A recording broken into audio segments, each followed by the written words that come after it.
gudoomiyaha gobolka saaxil iyo duqa degmada berbera oo maanta shir jaraa'id si wada jir ugu qabtay xafiiska barasaabka ee gobolka saaxil waxa uu maayirka magaalada berbera cabdishakuur maxamuud xasan cidin ka warbixiyey safarkii uu ku aaday dalka Morocco iyo shir goobtaasi ka dhacay oo ay isugu yimaadeen maayirada Afrika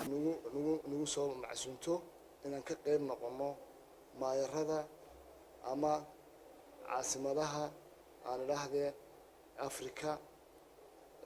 ee la soo doorto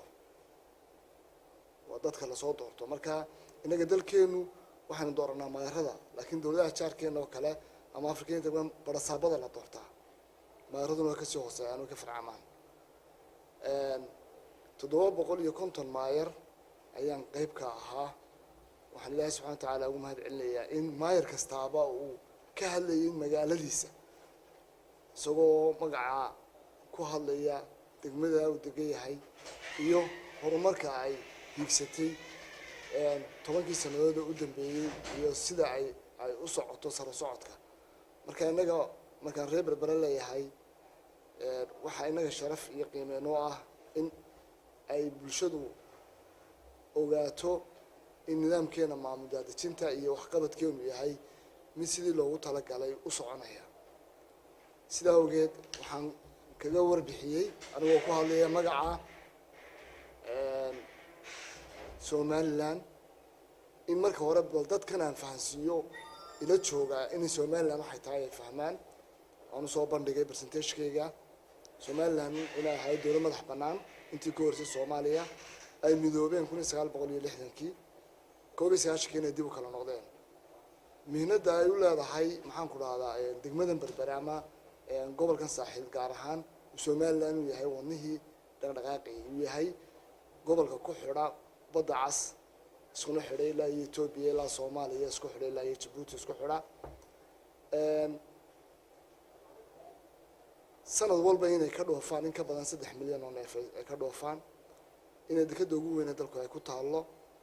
inuu yahay dal imika fursado isu diyaarinaya inuu ku faa'iideysto maalgashi oo dekadii la balaarinayo iyo dekadeenii hore inoo jiray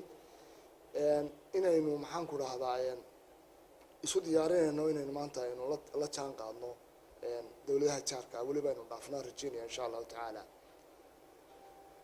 halka runtii waxyaalaha dareenka ama maayirada kale kaga duwan ay aad soo jiidanay wuxuu ahaadee waxaynu ka soconay inagu dalaan la ictiraafin oo u baahan in ay dadku ay si fiican ay u fahmaan runtii oo in badan soo jiitay oo presentationadii markuu qof wax isku wada mid baa laga sheekeynayaa inta badan maayiradu wuxuu ka sheekeynayaa in adeegyada asaasiga ah ay tahay caafimaadka waxbarashada horumarinta wadooyinka dhismayaasha guryaha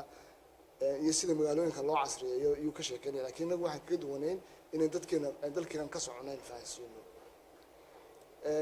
inta markaan ka imaado runtii wad garan karaysaa 5,000 oo qof oo goob la isugu keenay oo ka socda Afrika ka socda iyo 5,000 oo kale oo adeegaya la weeraa 10,000 oo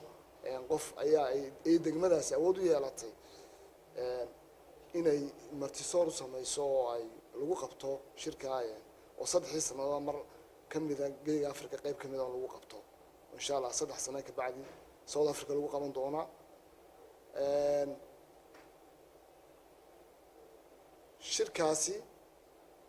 wixii aan ka soo faa'iiday aan bulshadaydu kula soo noqday waa wax la doonayo hadaanay bulshadaydu gacan ugu siinin aanay suurtagal ahayn aniga aan qabto aanay suurtagal aanay ka ahayn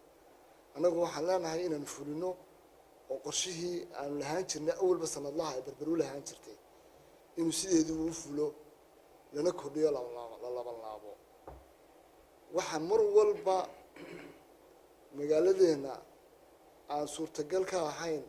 oo ina dhiba inaynu sare u qaadno bilicda magaalada waliba inagu markaynu leenahay bilicda magaalada anagoo maalihi habeen ka shaqeynay bilicda magaalada waxaynu iswaafajinaa duruufta dadkeena iyo bilicda iswaafajinaa waxaan shacbigeyga aan ka rajeynayaa oo waliba aan ku adadkaan doonaa inay sanadka soo socda 2019 aan u qaadan doono haddii ay ka dhigo sanadkii bilicda magaalada Berbera aan u qaadan doono waxaan rajeynayaa shacbigeygu si awalba ugu faraxsanaayeen horumarka inay mar labaadna ay ku sii farxi doonaan oo aynu wadooyinkan systemkoodii caadiga marin doono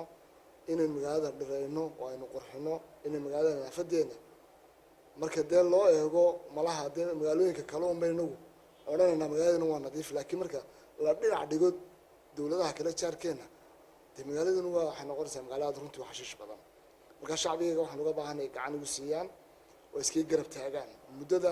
aanu haysano runtii aada noogu yar anaga muddo xileedkayga oo runtii aada u kooban aan jecelnahay ilaa minadka ugu dambeeya inaanu ka faa'iideyno waxaan u baahannahay bulshada reer berbera iyo degmada reer berbera in iskaga garab taagaan oo aynu waxyaalaha horumarka iyo wanaagga aan u wadno inay nagu garab siiyaan waxaan jecelahay inay ka faa'iidaystaan waxaanu nidhi guri kasta oo dhismo ah oo dhisan oo hal geed ku beera gurigiisa hortiisa waxaanu ka dhaafi doonaa 30% cashuurta ka dhaafi doonaa baan nidhi ilaa hadda ma ifin waxaanu soo rognay nidaam kale oo odhanaya inaan guriga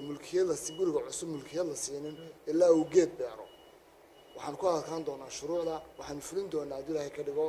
inaynu magaaladeena sanadka gudoomiyaha gobolka saaxil injineer axmed cismaan xasan oo isagu hadalka uga dambeeyey ayaa waxa uu u mahadnaqay cid kasta oo gacan ka geysatay sidii duqaydnimada berbera ka qayb noqon lahaa shirka maayrada afrika ee ka qarsoomeeyey dalka morocco sidoo kale gudoomiyuhu waxa uu tallaabo ku dayashalay ku tilmaamay degmada berbera iyo horumarka laga fuliyey ee ay ka qabatay dowladda hoose degmada berbera muddadii ay ku sugnaayeen golaha deegaanka ee uu gudoominayo cabdishakuur maxamed xasan cidiin waxaana ka mid ah hadaladiisii waa cabdirashiid mubaarak cabdirashiid suur goobjoog t v waxay ahayd inaynu isu soo jeedinay dad fara badan laynoo arkay inagoon ixtiraafaysanin in aynu tallaabada qaadi karo dimuqraadiyadeedu ay tahay mid maxaan ku dhahday mar walba mar kasii dambaysa horumarkeedu kordhayo isla markaana ay caasimadii berbera maanta oo insha allahu maayarka soo warbixinta inagu siiyey ay tahay taa indha badan inagu soo jeedisay oo cid kastoo goobtaa joogtay maanta berrito ay ku fikiraysa bal horta berberadii warbixinta noocaasa laga keenay miyaad soo aragtid la leeyahay aad iyo aad baan ugu mahad celinaynaa maxaan ku dhahday maayarka maxaan ku dhahay roolka fiican ee uu soo gaadhay ee uu dalka maxaan ku dhahay u soo kordhiyay gobolka dalkana maxaan ku dhahday uu soo kordhiyay ku soo kordhiyay aad baan ugu hambaliyaynaynaa waa waxqabad degmadu keentay weeye waayo haddii aanay marka horeba maamulka halkaa degmada ka dhisan haddaanu ahayn mid maxaan ku dhahay sida caalamkii ula socda oo dimuqraadiyadiisu ka shaqaynayso oo isla markaana maxaan ku dhahay horumarkii bulshada sidaa u socota haddaanu ahayn dee ma tegeen meelahaas oo kale jaaniska siduu ugu helay waa kaa soomaali baanan helin iska daaya cid kale tahaynu inagu jaaniskaynu maanta helay aad iyo aad baad ugu mahadsantiin asalaamu calaykum waraxmatullahi wabarakaatu waa cabdirashiid mubaarak cabdirashiid suur goobjoog t v berbera